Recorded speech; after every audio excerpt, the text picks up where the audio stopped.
Hi, I wanted to put together a short video introducing you to RStudio and the different components and options available in RStudio. So let's just go ahead and dive right in. Once you launch RStudio, this is the default configuration that you'll see. You'll see 4 quadrants.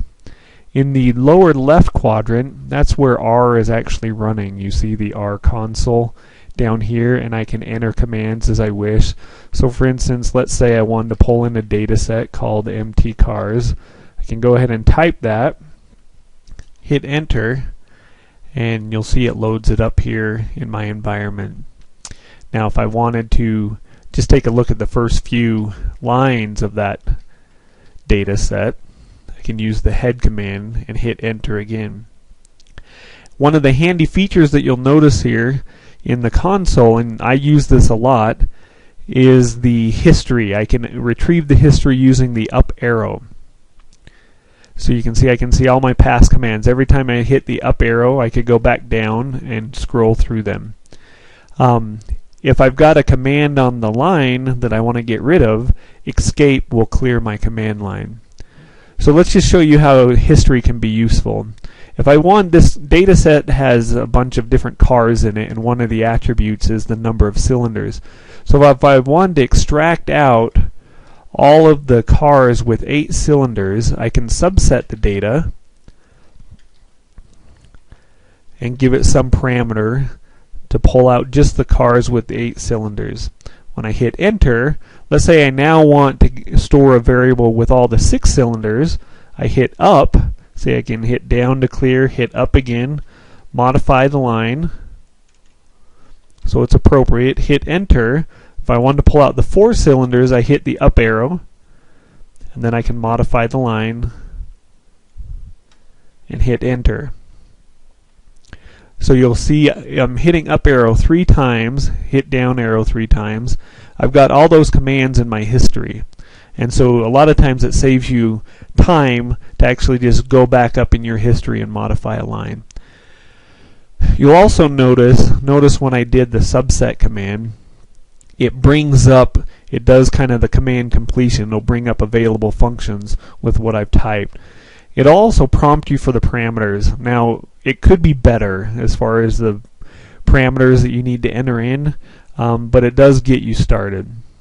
So that's the console window. Remember, that's the R environment down here in the lower left that you're interacting with. Now if we move up to the upper left, we have our script window. The script window is just a text file where I can actually enter my command. So I could go ahead and type out the commands here. So if I wanted to subset the data another way, I could say empty cars, there's a horsepower, and I could give it a certain horsepower over, say, 300. So I could continue to write my script, whatever analysis I'm doing, and this provides me kind of a place where I can put the holistic picture of my analysis, so I don't have to piece it together down here on the command line. Now there are some features up here that you'll use a lot. A lot of times when you open up a script, you want to continue where you left off and you have to load certain variables into R. Well, you can run a line at a time. If you put your cursor over it and you click run, notice it says run the current line or selection, and the shortcut key is Control Enter. So if I hit run, let me clear my command line down here. If I hit run, it pushes that down to the command line. If I want to continue, I can hit Control Enter. I can show just the first few lines. Notice how you'll have to kind of watch back and forth between these 2 quadrants, but notice how my cursor moves down when I hit Control Enter, and I can continue to hit it and re-execute any of those lines.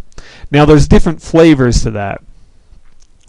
If you want to run the entire file, you can run a region and select Run All. That's Control Alt R. So you might want to memorize the the shortcut keys, but just be aware that there's different ways to do it. I usually get by with just Control Enter and run the lines that I'm interested in.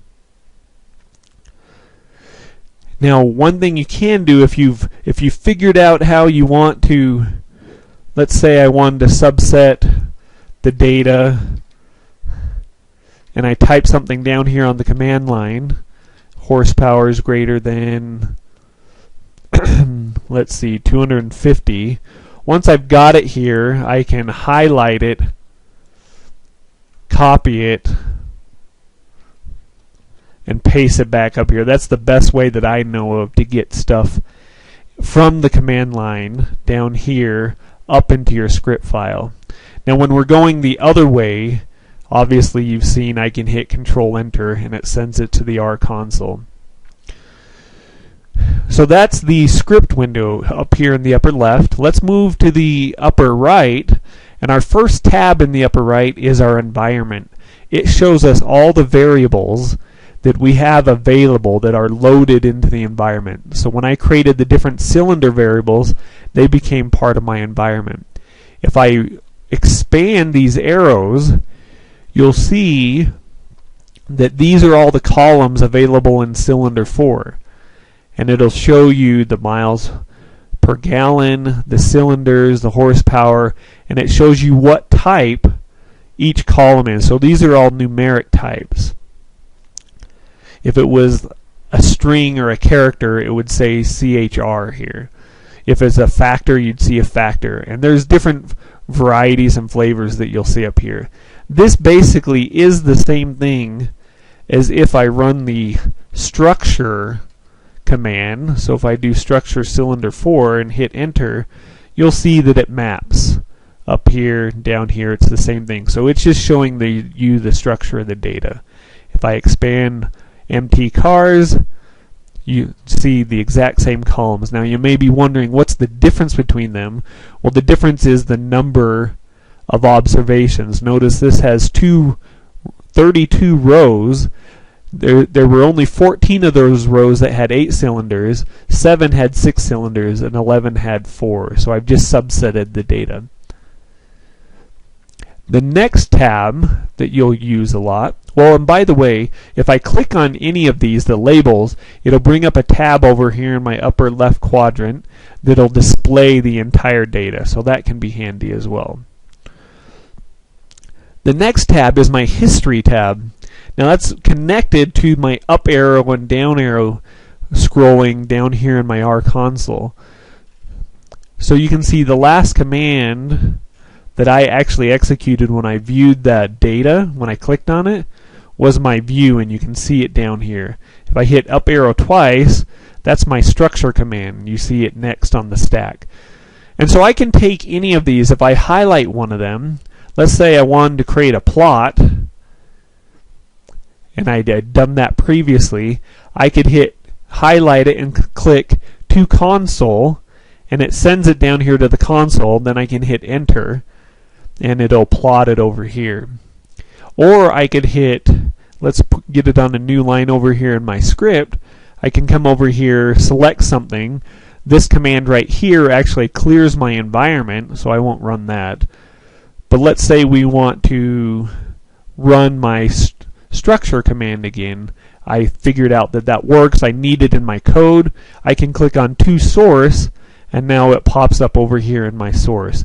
And I can highlight multiple. I can hit to source, and it puts them all in here. So that's really handy, because a lot of times you'll play down here in the lower left trying to figure out how to run a command or the type of analysis or the function you want to call. And then when you're all done and you've got through the whole process of putting together your analysis, you come over here to your history window, and then you add it to your source so that you can save that script for later. Now there's lots of things. You can remove stuff from the history. You can clear it completely. You can save it to a file, then load it back in. One of the things that's handy is, let's say I knew I put together a special plot. I can click up here in my search bar, and it'll search my history using the keyword plot. And that's useful. I use that all the time. So So now let's move down into our lower right quadrant. This is kind of our catch-all.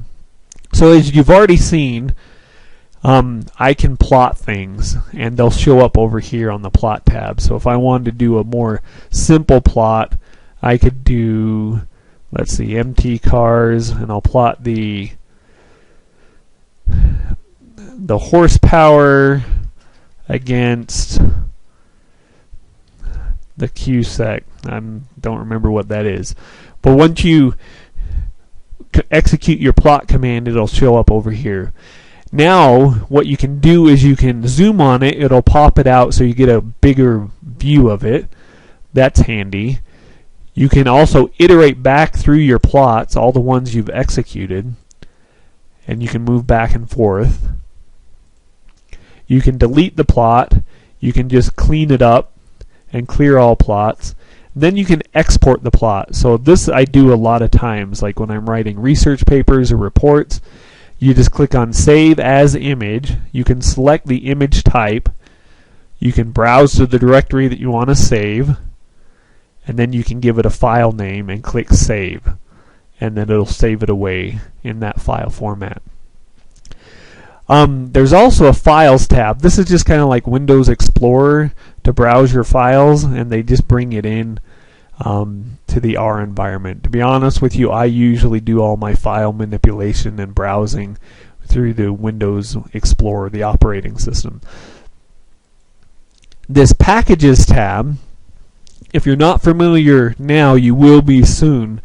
R has a ton of packages that you can import and load into the R environment that allow you to do different things: specialized analyses, specialized exploratory plots. There's lots of them, and you'll see all these packages here. So if I wanted to create really cool packages, I can go ahead and load in this ggplot2. Notice over here on the command line, it went ahead and executed the command. So usually if I need to load it, and I'll go ahead and unload it, and you'll see it detaches it. If I need to load it, a lot of times I just work on the command line. And so I'll say load in ggplot2, and then it goes ahead and loads it in. And a lot of times I will make those the first lines of my script file. So if I go use my history, I can send it to my source file, my script file. And so you can load packages by clicking here. A lot of times you'll need to install a package, and you'll just click there, and then you'll search for a package that you want to install. Like our color brewer actually has a lot of cool features to get color palettes to make your plots pretty. Then you could select install, and it goes ahead and installs it. The help, if I'm asking for help on something, so for instance, I had earlier looked to understand better the MT cars data set, but let's say I was curious about the parameters for the subset function. You access help with the question mark, and then it'll bring up the help over here. This is really just a browser that's embedded in there, and then you can browse down and get the information you need. Just as a side note, if you don't like the question mark, you can use the help command, and that'll bring it up as well. And you can also browse through your pages that you've brought up. The last one is the viewer, and I don't really use that a whole lot. So that kind of concludes, that's like a quick tour in clockwise manner around the RStudio environment. Hope this helps you come up to speed with using RStudio. This is something that I have really grown to love. RStudio has made working with R so much more fun. So hope this has been valuable.